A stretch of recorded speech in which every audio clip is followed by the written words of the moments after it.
I once spoke to a 4-year-old girl, no older than 11 or 12, who stood upright at approximately 140 centimeters. Holes were carved into the cloth and jeans that draped over her upper and lower body.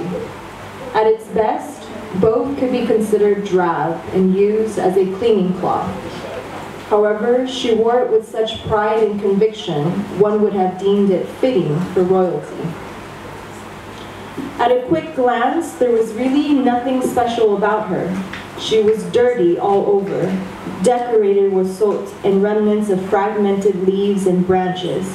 The entangled, cold-colored threads for hair garnished the curvatures of her partially sunken face. Her chestnut-colored eyes glistened in contrast to the splotches of dirt that were pasted on her skin. And when I examined her face closely, I caught sight of the 7 or so linear scars that were carelessly etched into her flesh.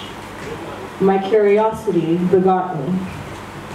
"Would you mind telling me of your scars?" I asked her.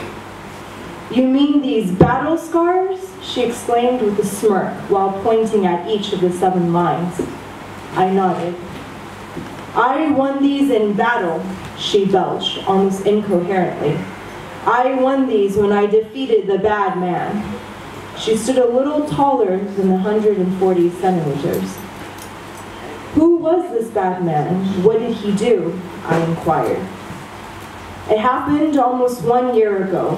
I was patrolling the streets with the younger girls.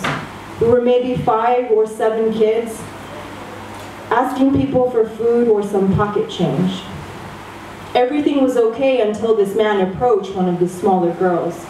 He drove up and opened his door to hand her something, but then he tried to take her. I ran over, I pulled on his hair, I bit him, I scratched him, I hit him, everywhere. I tried to poke his eyes, scratch his face, anything to make him focus on me." She panted and closed her eyes to catch her breath as she relived the moment. "He pushed, then he kicked me. I fell back into the street and then he drove away. The girls came to me and said I was bleeding. I don't know when or what, but I guess he took something out and he cut me. But I don't care because I knew I won. I defeated the bad man and saved my friend.